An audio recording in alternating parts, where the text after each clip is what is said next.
Sound check test. Sound check testing mic 1 2. Sound check testing mic 1 2 3. Sound check testing mic 1 2 3. Sound check sound.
Well, sa mga pagpalang gabi po sa bawat isa sa atin at maaaring nagtataka ho kayo kung bakit wala hong picture. At yun ho ay dahil hindi nakarating ang ating multimedia operator. So I'm handling it solo. And tayo ho ay magsimula sa atin hong prayer meeting. Welcome po sa Friday Night Prayer Meeting sa JCBC. At sa atin hong pagsisimula bago ang ating announcements. Na-miss natin last week ang ating pag-awit. So ayoko hong lumagpas ulit ang isang prayer meeting na wala tayong isang kanta man lang. So let's sing this song, I Must Tell Jesus.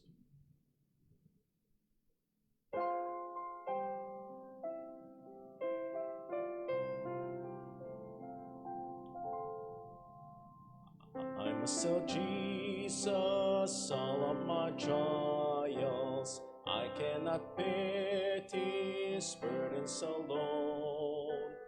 In my distress, He kindly will help me. He ever loves and cares for His own.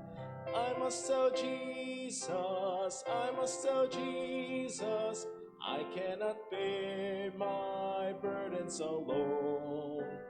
I must know Jesus, I must know Jesus. Jesus can help me, Jesus alone. I must know Jesus, all of my troubles. He is a kind, compassionate friend. If I but ask him, he will deliver. Make up my troubles quickly and end. I must know Jesus, I must know Jesus. I cannot bear my burdens alone. I must know Jesus, I must know Jesus. Jesus can help me, Jesus alone. Tempted and tried, I need a great Savior, one who can help my burdens to bear. I must know Jesus, I must know Jesus.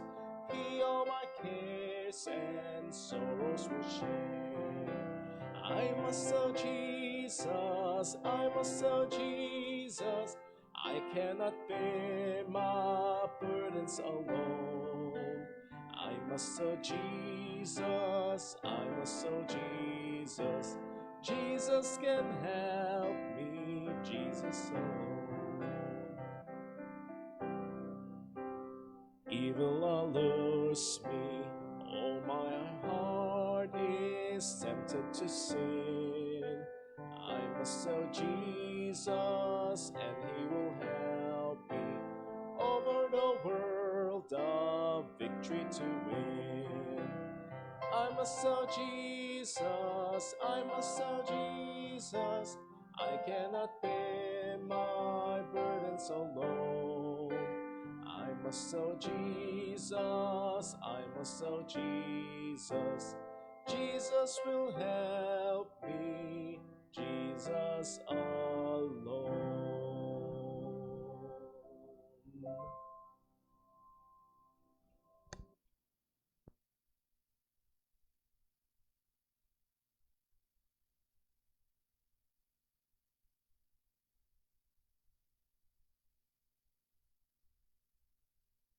Okay, muli ho, magandang gabi sa bawat isa. Welcome po sa Friday Night Prayer Meeting dito sa JCBC. And welcome po sa ating mga kasama online. And ilan ho sa ating mga announcements before we go to our short Bible study this evening ay nasa ospital na si Brother Dave since 17 pa, 2 days ago.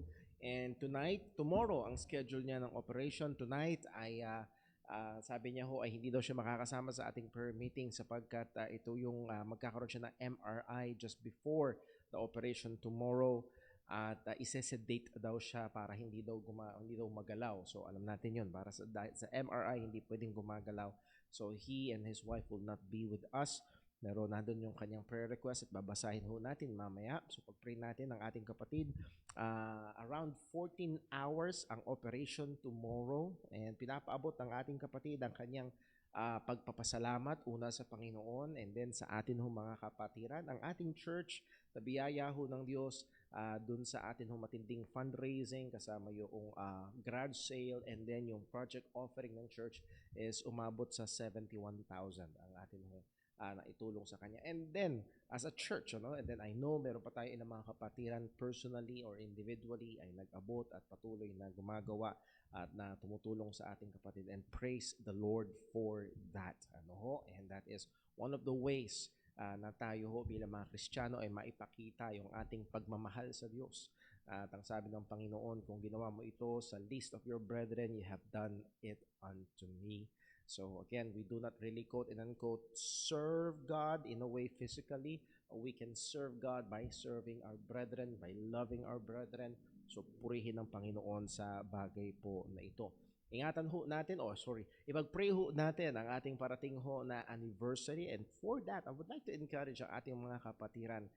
As we have said last Sunday, buhusan naman natin ng katakot-takot na preparasyon at pondo ang ating anniversary if it is not watered with prayer. Kung ito didiligan ng panalangin ay walang magagawa. Hiwalay sa Panginoon, wala tayong magagawa. magiging maingay na kalembang lamang tayo, no ho? So pray ho natin ang ating parating na anniversary. Naka-printed out na ho ang atin hong mga invitations. I-send ho natin yan sa ating mga GC for digital invitations. And also, nawa ho ay pag-pray ho natin. Who knows kung paanong gagamitin ng Panginoon. Last Sunday, Mother's Day, pero Lord's Day, yun ang una sa lahat, pagsamba sa Panginoon. Meron tayong mga kapatiran na may bisita at nadala nila yung bisita na yun at una nilang na-encounter ang church natin sa live stream. Again, just sharing your live stream, posting them in your social media will be helpful. So use that for the glory of God. At I would like to encourage ang bawat isa ho sa atin. If you have Facebook, use that. Just by merely reposting, sharing ang ating mga live stream at mga gandang mga bagay, mga talata ng salita ng Panginoon, God can use that in ways na hindi ho natin kayang isipin. Okay? So, yun yung pinaka-big item ho natin. By the way, May 27 ay meron hong church clean-up. So, 9 a.m. onwards, let's be here. Pag mas marami, mas mabilis matatapos. Ano ho? At salamat sa Diyos, sa mga nakaraang taon, meron tayong mga kapatiran na hindi sila nakakarating para maglinis, pero nakakarating yung kanilang GCash para magpamerienda sa mga naglilinis. So welcome na welcome din po yan. However, you think na tayo ho ay magkakasama-sama, makakatulong sa pag-prepare. And also sa May 28, ang ating second service will not be 2 p.m. but will be 4 p.m. Para ho diretso sa ating evening dinner victory fellowship po. Ano ho? So that's a potluck dinner. So baon ho tayo. That's also to give time para sa mga nanay or mga pamilya na maghanda ng babaunin as we have been doing yearly. Here sa church, tayo ho ay magdadala ng ating mga pagkain. Yes, syempre may handa ang church, pero magdadala pa rin ho tayo ng ating pagkain para ho ito ho ay pagsalo-saluhan ho ng bawat isa. So we're looking forward for that. We'll have fellowship time, maybe some testimonies mula sa ating mga kapatiran. So pag-pray ho natin ang mga bagay ho na ito at lahat ay makaluwalhati sa pangalan ng Panginoon. Okay, so as far as I know, by the way, ang ensemble ay nagpatuloy sa pagpapractice. Hindi pa rin huli ang lahat. This Sunday, siguro ito na yung huwag namang humabol ng the Sunday before or the Saturday before ng anniversary. No, this Sunday, kung talagang gusto niyo sumama, sama kayo sa practice and treat that as a ministry. Be committed to that. At hindi ho ito para sa mga may edad lamang, even yung young people ay inimbitan ho natin. 12:45 ang practice hanggang 1:45 before our second service. So yan ho. Liban na lang kung magde-decide yung atin hong ensemble director na magkaroon ng mga special practices maybe on the 27th pagkatapos maglinis. So that's just an idea, suggestion. So wait for further announcements. Alam ko may mga group chats na ginawa para ho specifically sa ministry nito na ensemble. So pag-pray ho natin yan at nawa gamitin ho ng Panginoon. Okay, so yun ho ang atin hong mga announcement. By the way, this coming Sunday, please be here at church. And again, it's the Lord's Day. It's not rest day, it's not family day, it's not vacation day, it's the Lord's Day. So we ought to be here at church to be with the brethren to worship God as much as we can. And then also, magkakaroon ho tayo ng church meeting at ilang mga bagay na concern ho sa atin hong parating na anniversary. So yun ho ang atin hong mga announcements. Tayo dumako sa panalangin before we launch sa atin hong before we continue sa atin hong pag-aaral sa atin hong Bible study. Let's pray. Panginoon Diyos, aming Ama sa langit, salamat po sa biyaya mo, salamat sa habag mo. O Panginoon, nakakamangha kung gaano kahaba ang iyong pasensya sa amin na napakaraming pagkukulang. O Panginoon, bigyan mo kami ng mga mata na nakakakita kung gaano, O Diyos, ang bawat kasalanan ay walang maliit na kasalanan sa iyong harapan. At lahat ng ito ay malaking kasalanan at karumal-dumal sa iyong harapan. At nawa patulungan mo kami, O Diyos, na mas lalong maging matindi, mas lalong maging mahigpit sa mga kasalanan. Hindi sa nakikita namin sa iba, kundi sa aming mga sarili. At Lord, tunay ang sinabi ng iyong salita, madalas, O Diyos, kami ay bulag sa mga malalaking mga kahoy sa aming sariling mata. Kung napakahusay namin makakita ng specks, ng puwing sa mata ng iba. Lord, please help us, Lord. Gamitin mo yung salita, ang liwanag ng iyong katotohanan upang expose ang aming mga kalagayan, mga kamalian, At nawa, O Diyos, maging ang aming pag-aaral ngayong gabi ay pagpalain mo, gamitin mo para upang patuloy kaming baguhin, turuan, at gayon din kung mayroong mga kasalanan sa aming mga buhay, expose mo ito'y aming pagsisihan. Tulungan at ingatan mo kami, Panginoon, na maging mabuting katiwala ng mga bagay na pinagkaloob sa amin, maging mga resources, and even this local church. Nawa, O Diyos, sa aming paghahanda sa parating na anibersaryo ay ikaw po ang patuloy na maluwalhati. Lord, we also pray para po sa aming kapatid na si Brother Dave. Alam namin, O Diyos, kung paano ang mga ibon ng damo ay hawak mo. Lord, ang kapatid naming ito lalo na ay hawak mo. Kita mo ang lahat ng kanyang kalagayan, alam mo ang kanyang pangangailangan, at Lord, lalo't higit, alam mo po ang pinakamabuti. Alam mo po ang pinakamabuti. Kaya, O Diyos, amin pong hinihiling ng iyong kamay, patuloy mong igawad sa kanya, patuloy pong bigyan ng biyaya na kailangan, hindi lamang siya, kundi maging ang kanyang may bahay, Sister Juvie, ang kanilang buong pamilya, at ang mga pangangailangan, patuloy mong supply, bigyan mo ng husay ang mga doktor, bigyan mo ng kahusayan, kagalingan ng kanilang mga kamay upang magawa ang operasyon bukas ng may kaayusan. At Lord, lahat ng ito ay mauwi sa kapurihan ng iyong dakilang pangalan, maging ang aming pag-aaral ngayong gabi. Sa ngalan na ito ay aming hiling, sa ngalan ng aming Panginoong Hesukristo. Amen. Okay, so tayo ho ay dumako sa ating pinag-aaralan. We are studying about, we are on a series about the fear of God. And isa sa mga ating napunto, ang pagkatakot sa Diyos cannot exist in a vacuum. That means meron itong basihan or merong mga elementong bumubuo dito. At isa sa elemento at napakahalagang elementong bumubuo sa pagkatakot sa Diyos ay ang pagkakaroon ng tamang pagkaunawa sa mga karakter ng Diyos or tamang pagkaunawa sa mga attributes or katangian ng ating Panginoon. That's why we launched to not a very in-depth but rather pasada lamang na pag-aaral patungkol sa mga katangian ng Panginoon. Let me just mention yung ating mga napag-aralan na, mabilis lamang. Una, we looked at God's self-existence or the independence of God, the aseity of God. Number 2, we looked at the immutability of God, ang Diyos na hindi nagbabago. Number 3, we looked at the eternality of God. Ang Diyos ay hindi nasasakop ng oras, siya ay Diyos ng oras. Number 4, the unity of God. Hindi siya binubuo ng maraming parte. That's also called the simplicity of God. Number 5, the infinity of God. Kawalang hangganan ng Diyos. Siya ay walang hanggan sa kaperpektuhan, sa panahon, kasama doon yung eternality, and then in His immensity, in His kung gaano siya, nasasakop niya ang lahat ng lugar. Well, hindi siya nalilimitahan ng espasyo. We looked at also the knowledge and understanding of God. Alam ng Diyos ang lahat ng bagay at meron siyang walang hanggang pagkaunawa sa lahat ng impormasyon na ito. Number next, we also look at the wisdom of God, ang karunungan ng Panginoon, how He implements, use all those informations, that perfect knowledge about all things to accomplish His will for His glory and for the good of His people. Number 3, the goodness of God, na kung saan ito'y gumagawa upang siya ay makitungo ng mabuti sa lahat ng kanyang mga nilalang. Ito'y tinatawag din na benevolence, the benevolence of God. And then ang mga theologians ay ito'y sinab-categorize o dinagyan ito ng mga subpoints. Under the goodness of God, we have the grace of God. The grace of God. And under the grace of God, we have one is the common grace of God, which is yung common. Lahat ng tao ay nakakaranas nito. Ito ang unmerited goodness ng Panginoon sa lahat ng taong makasalanan.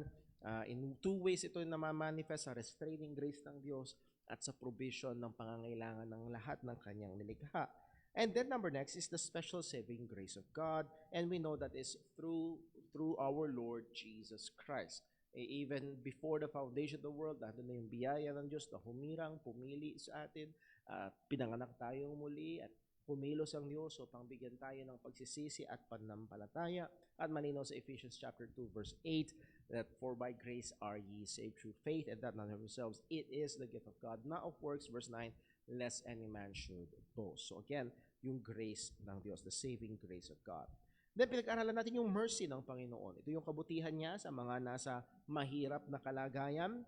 And also, we looked at the patience ng Diyos. Ang Diyos ay mapagpasensya or long-suffering. He is slow to anger. Ito yung goodness ng Diyos na He withholds His punishment towards sa mga gumagawa ng masama o ng kasalanan, and He withholds it for a period of time. So again, napakagandang definition ni Louis Berkhoff, just for a period of time, because there will be a time that God will render the just punishment sa lahat. At ang tanging may kaligtasan lamang diyan ay ang mga na kay Kristo Jesus. And again, let's just be reminded ng katotohanan na walang kasalanan, walang bayad. It's either ito'y babayaran ng tao walang hanggan sa lugar ng parusa, or ito'y bayad sa pamamagitan ni Kristo Jesus. Either way, walang kasalanan, walang bayad. And then lastly, noong nakaraan, pinag-aralan natin ang kabanalan ng Panginoon, the holiness of God. This great subject of the scripture. And let me just remind us na totoo ang sinabi ng isang theologian, as much as we want to highlight the love of God and the goodness of God, pero walang talata sa Biblia nagsabi na God is good, good, good, or God is love, love, love. Pero sangayon sa Biblia sa Isaiah chapter 6, umaalingaw-ngaw hanggang ngayon sa langit, paulit-ulit, holy, holy, holy. Our God is holy. Holy is the Lord of hosts, the whole earth is full of His glory. Sabi nga ni Thomas Watson, holiness is the most sparkling jewel of God's crown.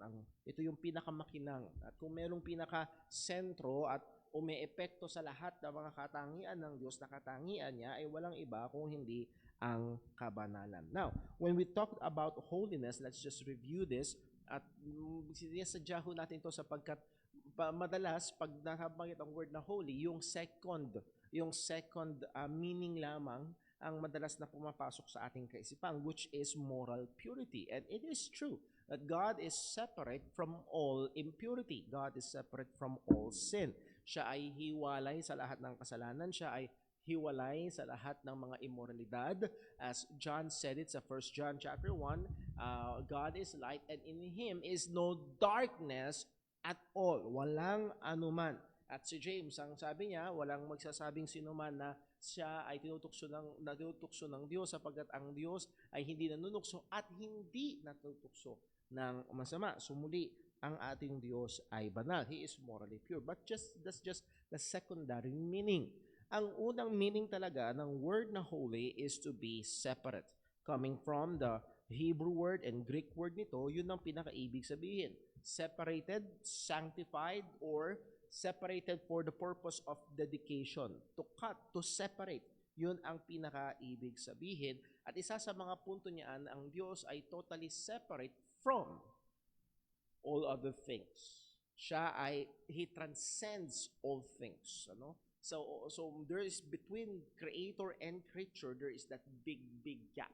Merong napakalaking pagkakahiwalay sa Diyos at sa kanyang mga nilalang. Hindi pwedeng tumawid ang mga nilalang na isang araw ay magiging Diyos din.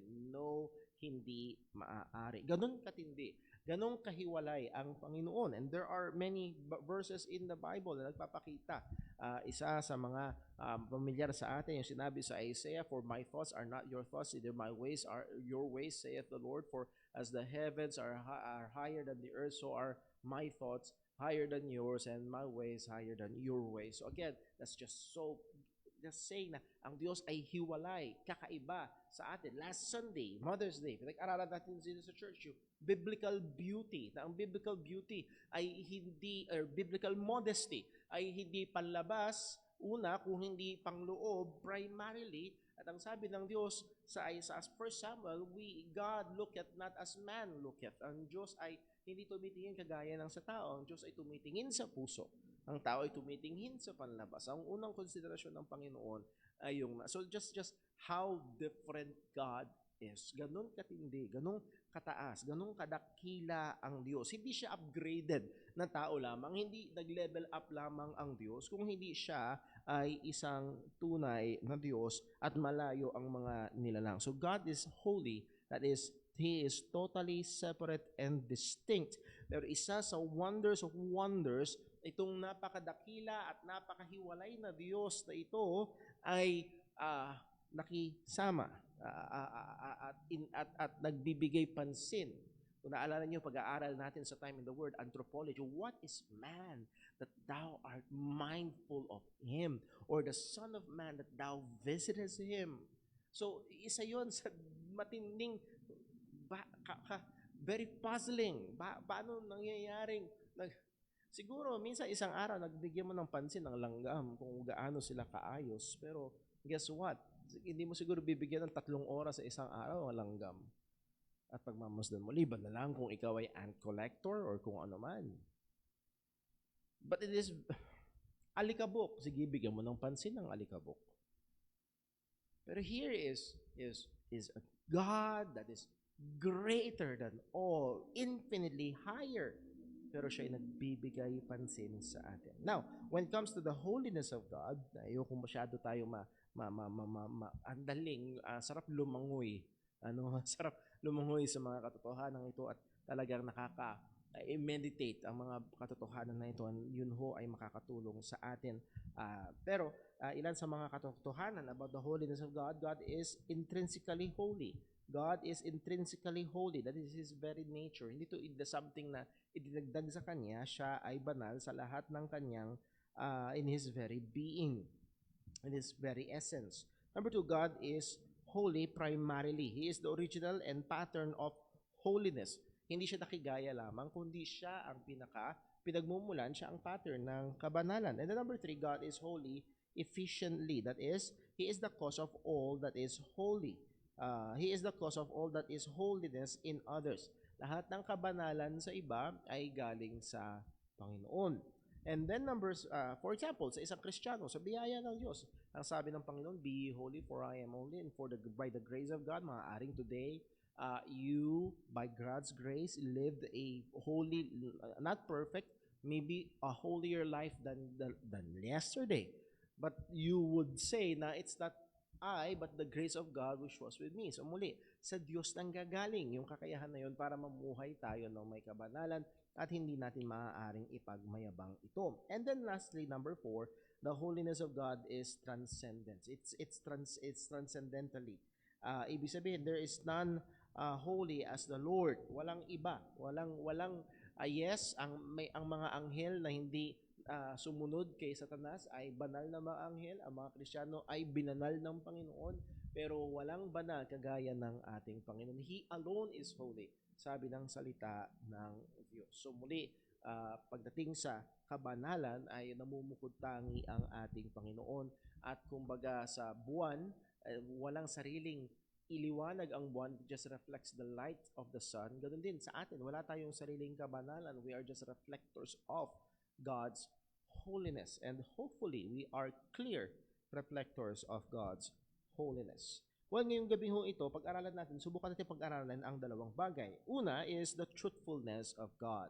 The truthfulness of God. And maybe in another way of saying this is the faithfulness of God. The faithfulness of God. Ang pagiging totoo ng Diyos, and isa sa mga implications ito is ang pagiging tapat ng ating Panginoon. Ang iba tinawag ito the veracity of God. Accuracy, genuineness, reliability, honesty, and integrity of God. The veracity of God. Let me just read some definitions ng ilang mga theologians. One is si Wayne Grudem. Sabi niya, God's truthfulness means that He is the true God and that all His knowledge and words are both true and the final standard of truth. Siya lamang ang tunay na Diyos at lahat ng kanyang mga kaalaman, salita ay totoo at ang siyang pinakabasihan ng katotohanan. Louis Berkhoff, in defining the truthfulness of God, said that perfection, it is that perfection of His being by virtue of which He fully answers to the idea of the Godhead, is perfectly reliable in His revelation and sees things as they really are. So dito hindi lamang siya totoo sa kanyang mga salita. Yes, totoo siya sa kanyang mga revelasyon kung paano niya pinakilala ang kanyang sarili, at totoo din at tumpak din yung pagkaunawa niya at pagkakita niya sa lahat ng bagay. Yung He sees things as they really are. Well, from these two definitions, both of Grudem and Berkhoff, pwede natin i-divide sa 4 para mas ma-appreciate natin itong pagiging totoo or tapat ng ating Diyos. Una, God is true in Himself. God is true in Himself. That means na ang Diyos ay totoong Diyos. The God that is revealed in Scripture is the only true God. Hindi siya Diyos sa maraming mga Diyos. Naalala ko, merong comedian, stand-up comedian, ang sabi niya, mga Kristiyano, well, sino ang Diyos nyo? Ang sasabihin ng Kristiyano, well, ang Diyos. Ang daming Diyos. Sino sa kanila? Pag magpe-pray ka, baka magkamali ka ng tawaan, sinong Diyos? Sinong Diyos? Sa dami ng Diyos diyan sa taas. Well, no, hindi madaming Diyos sa taas. Meron lamang iisang Diyos at lahat ng ibang Diyos ay pawang mga huwad. He alone is the true God. Ang Diyos na nireveal sa Scripture, which is the triune God of the Scripture, na gumawa ng lahat ng bagay at binigay ang kanyang bugtong na anak upang magligtas ng mga makasalanan at lahat ng ito ay para sa kanyang kaloob. This is the only true God of the Bible. He alone is true. All others are but false gods. Jeremiah 10 verse 10 ang sabi, verse 10 hanggang 11. But the Lord is a true God. He is the living God and an everlasting King. At his wrath the earth shall tremble, and the nations shall not be able to abide his indignation. Thus shall ye say unto them, the gods that have not made the heavens and the earth, even they shall perish from the earth and from under this heaven. So again, yung pinaka-opening statement ng Jeremiah 10:10, but the Lord, capital Lord, Yahweh, is the true God. He is the living God. So, kung hindi ang Diyos ng Bible, then it's not true God. At kung hindi ang Diyos ng Biblia, Yahweh, is a dead God, not true. So, God is true in Himself. God is true in His knowledge. Ito yung pangalawa. So, God is true in Himself. He alone is the true God. God is true in His knowledge. Ang Diyos ay totoo, o lahat ng kaalaman ng Diyos ay totoo. This means that all the knowledge of God is true and is the final standard of truth.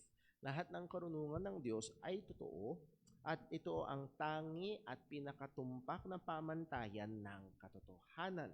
At again, in our pluralistic era na kalagayan, again, pag ibig sabihin pluralistic, madami, truth has become relative, depende, ang katotohanan ay depende.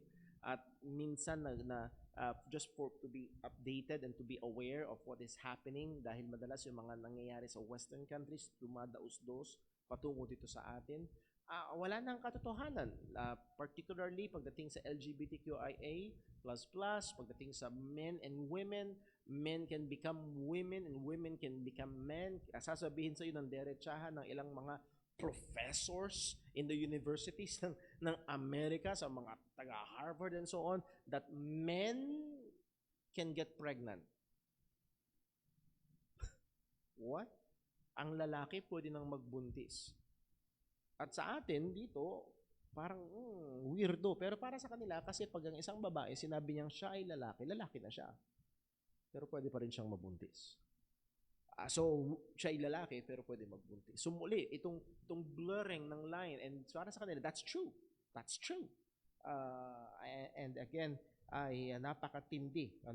Pero pag itong mga ideas na ito, itong mga philosophies na ito, ay inilapat natin, sinubukan natin ikumpara sa knowledge ng Panginoon as revealed to us in general revelation and lalo na sa special revelation ng Panginoon, makikita natin hindi uubra. Sa general revelation, wala talaga. Ang babae, ang woman is a male, is an adult female na merong female reproductive system that generally is able to procreate, get pregnant, and then ang man or yung male is with a male reproductive system.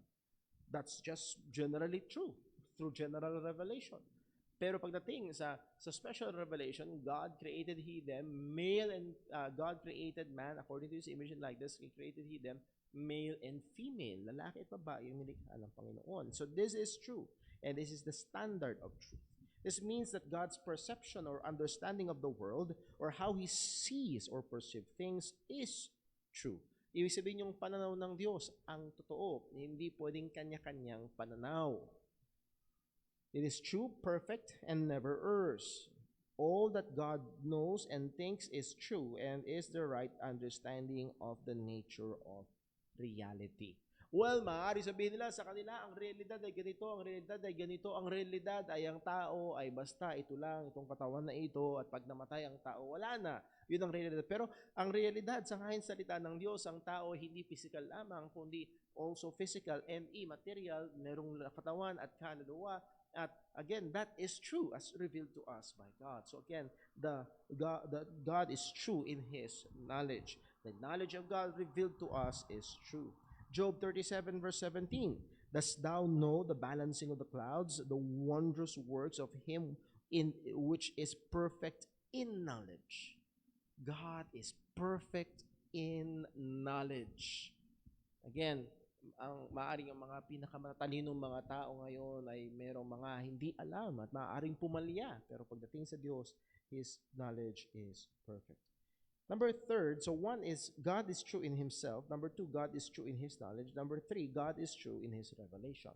Ang Diyos ay totoo sa Kanyang paghahayag. If God is true in Himself and that His knowledge is true, therefore, all the revelation of God is true. Medyo napangunahan natin ito, particularly sa Kanyang special revelation sa pamamagitan ng Kanyang salita, and then extendedly sa Kanyang general revelation sa special revelation sa Kanyang salita, and then general revelation sa pamamagitan ng Kanyang nilikha. God is the God of truth and all His words are true. Sabi ng John 17:17, sanctify them by thy truth, thy word is truth. Ang salita ng Diyos ay totoo. Walang salita na lumabas sa bibig ng Diyos na hindi totoo. Number next, God is true in His relation. God is true in His relation. Ito yung pang-apat, ang Diyos ay totoo sa Kanyang pakikitungo. Lahat tayo ay maaaring nakaranas na ma-scam. Nakaranas na tayo ay madaya, tayo ay matricked one way or another. Nagiging uso yung na nabubudol, nabubudol. Nakaranas na tayo niyan, na meron ng loloko sa atin, nagsisinungaling sa atin, nagpapaasa sa atin, and lahat ng ito ay maaaring naranasan na natin. We have experienced being lied to, and higit sa malamang naranasan natin magsinungaling na sa iba, telling something that is not true to others. Well, one of the most glorious truths that we can count on is that God is always true with His dealing to us in His scriptures. All His scriptures. His operations, His plans, His promises, all are true and holy and just and good. Lahat ng mga plano ng Diyos, lahat ng mga pangako ng Diyos, lahat ng mga salita ng Diyos, at lahat ng mga pakikitungo ng Diyos ay totoo. At kasama doon yung pagiging tapat. Kasama doon yung pagiging matuwid. Never siya makikitungo sa atin ng hindi matuwid. Yung iba, halimbawa, for example, just the doctrine of election. Ayaw na ayaw nila. Kasi pag ang Diyos ay pumipili lamang ng kanyang ililigtas, unfair sa mga hindi. No. Unfair yun kung karapat-dapat sila. Lahat ay karapat-dapat parusahan. At sa lahat ng mga karapat-dapat parusahan, pumili ang Diyos ng mga tatanggap ng patawad. So yung iba tumanggap ng biyaya, yung iba tumanggap ng hustisya, walang tumanggap ng injustice. Walang tatanggap mula sa Diyos ng injustice. So all of His dealings with His creation, particularly us, created in His image, are true. Titus 1:2, in hope of eternal life, which God that cannot lie, promised before the world began. So ang Diyos na hindi kaya at hindi magsisinungaling. And again, merong mga pilosopo, kita mo na, meron hindi kayang gawin ng Diyos. As if ito'y kahinaan. Ang pagsisinungaling ay sign ng kahinaan. So again, ang hindi pagsisinungaling ng Diyos ay pagpapakita ng kaperpektuhan at kalakasan at kadakilaan. At yun siya. We therefore, as God's people, must grow in knowledge of the truth, gain more wisdom and true in our relationship to others and to God. Kaya let me just encourage ang ating lalo na yung ating mga kabataan na nag-aaral pa in pursuit of knowledge. Kaya ang mga naunang mga scientifico ay madalas ay mga Kristiyano because they acknowledge na mga nilalang ng Diyos ay punong-puno, nandiyan sa paligid ang mga katotohanan ng Panginoon.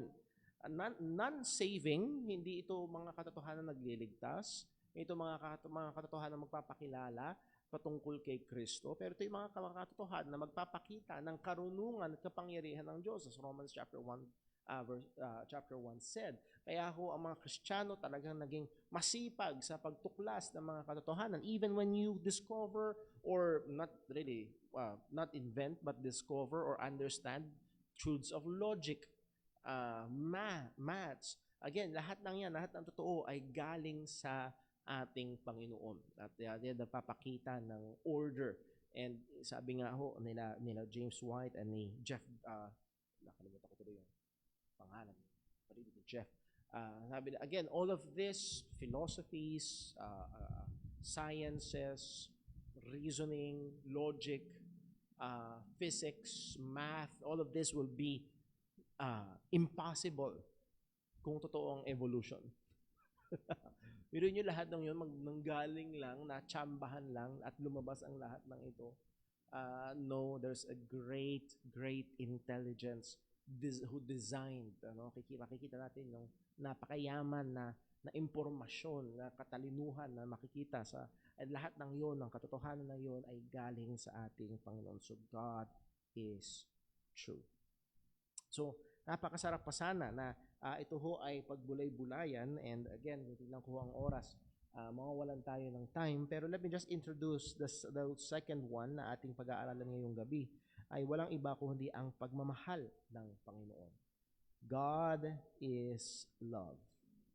1 John 4:7 and 8, Beloved, let us love one another, for love is of God, galing sa Diyos, and everyone that loveth is born of God, and knoweth God. Again, yung loveth dito, hindi ito yung just emotional love between husband and wife, kasi hindi porket na in love ka sa misis mo, is born of God ka na. No, it is speaking of the Christian love. Everyone that loveth is born of God. That is, ito ay nakatungtong doon sinabi sa una, let us love one another. For everyone that loveth, for love is of God, and everyone that loveth is born of God and knoweth God. He that loveth not knoweth not God, for God is love. God is love. No, love is not God, but God is love. Napakaganda at napakasarap na katotohanan. And yes, sa sinamaang palad, ito ay ino-overstate, ino-overstretch ng iba. Na kung naalala niyo ho, again, yung ilustrasyon ng panyo, once na isang doktrina, kahit totoo, ay batakin ng sobra, i-overstate or i-overstretch ang isang doktrina, at i-overemphasize, it will affect other doctrines, at yun ang ginagawa ho ng iba to misapplications. Let me just read itong definition ni Wayne Grudem, at dito tayo magsasara. Anong ibig sabihin na ang Diyos ay pag-ibig? Anong ibig sabihin ng pag-ibig ay galing sa Panginoon? Well, sabi ni Wayne Grudem, God's love means that God eternally gives up Himself to others. This definition understands love as self-giving for the benefit of others. This attribute of God shows that it is part of His nature to give up Himself in order to bring about the blessing or good for others. So, makikita natin, actually sa Bible, ang love, it's always giving. Merong itong action. It's always, love is always moving for the good of the object. And that is what God showed. For God so loved the world that He gave His only begotten Son. And for what good? That whosoever believeth in Him should not perish but have everlasting life. So, itong pag-ibig ng Diyos na ito is a self-giving, self-sacrificing love. And to that kind of love, God calls us. Titignan pa natin yung ilang mga detalye ng mga katangian ng pag-ibig na ito ng Diyos next time. Pero itong mga bagay na ito, ang katotohanan ng Diyos, ang pagmamahal ng Diyos, ay pagbulay-bulayan natin. Again, anong punto? Upang lalo tayo magkaroon ng pagkamangha sa Diyos. At itong pagkamangha sa Diyos natin, ito ay umaresto sa atin, magkilo sa atin, magbago sa atin, maghulma sa atin. At ito yung pagkatakot sa Diyos. Let's pray. Panginoon naming Diyos, aming Ama sa langit, salamat po sa biyaya mo, sa paalala mo, sa pagtuturo mo. Tunay na mamangha kami sa iyong mga katangian, sa iyong kabanalan. Namamangha kami na ikaw ay totoo. Totoo. Ikaw lamang ang totoong Diyos. At lahat ng iyong karunungan ay totoo. At lahat ng iyong ginagawa ay totoo. At kami, O Diyos, bilang iyong mga anak ay kinakailangang isalamin ang pagiging totoo. Paano ikaw, O Diyos, na aming Diyos ay banal. At gayon din, ikaw, O Diyos, na aming Diyos ay totoo. Kami din, Panginoon, ay kailangan maging banal at maging totoo sa lahat ng aming mga bawat aspeto ng aming mga buhay. Sa aming pakikitungo, sa aming mga salita, sa aming kaalaman, nawa, O Diyos, ay maging totoo.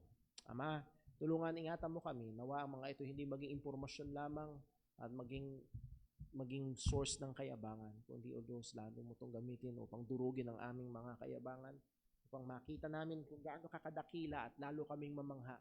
Ikaw, O Diyos, na aming pinaglilingkuran, Ikaw, O Diyos, na aming sinasamba, ay tunay at dakilang Diyos at ito'y maglikha sa amin ng pagkatakot sa iyo. Salamat sa lahat ng ito. Gabayan, ingatan mo kami hanggang sa aming prayer time at ito'y mauwi lahat sa kapurihan ng iyong pangalan. Dalangin namin sa ngalan ng aming Panginoong Hesukristo. Amen. Muli ho, pakihintay ho ang link na isasend ho natin sa atin hong group chats pagsisimula ng ating prayer time. God bless po.